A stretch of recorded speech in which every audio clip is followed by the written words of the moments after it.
Then they went to the viaduct. Then he took them to the trestle bridge.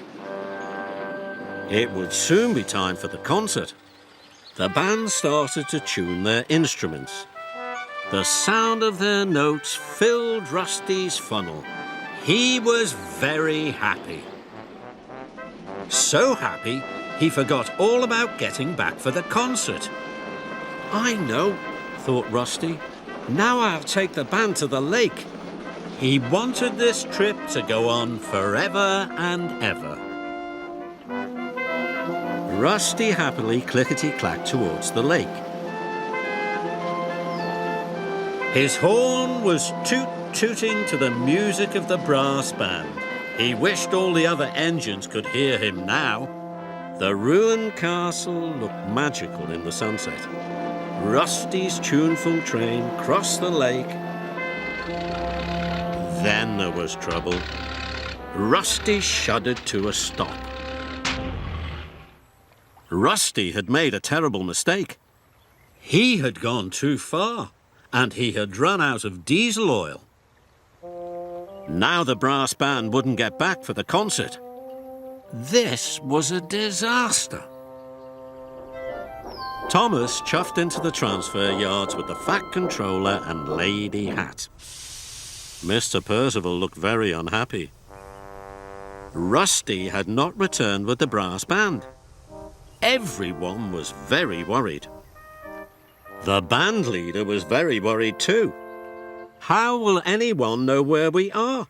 He asked Rusty. Suddenly, Rusty tooted very loudly. If you all play and I toot my horn very loudly, our sound will echo all the way down to the yards. Then everyone will know where we are. The band leader was happy. He waved his baton. 1, 2, 3, he called.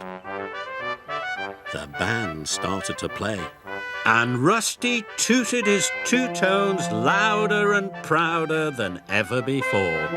Thomas was the first to hear the sound. That's Rusty, he puffed. And the brass band, Duncan chuffed. Everyone listened. They could hear Rusty's two-toned horn echoing down the valley. They must be in trouble, whistled Thomas. Follow the sound of Rusty's horn, Thomas wished, then you'll be able to find him. If the brass band is with Rusty, said the Fat Controller, we'll have the concert there. Everyone thought this was a wonderful idea, especially Mr. Percival. The brass band played as loudly as they had ever done. Rusty was sure the whole of Sodor could hear them.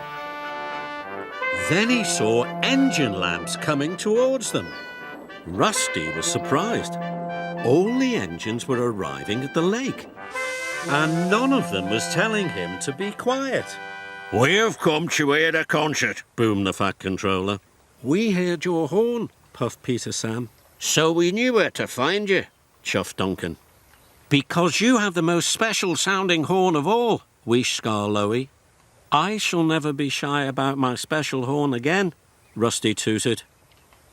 Let the concert begin. All the engines blew their whistles, and Rusty tunefully tooted his two-tone horn loudest of all.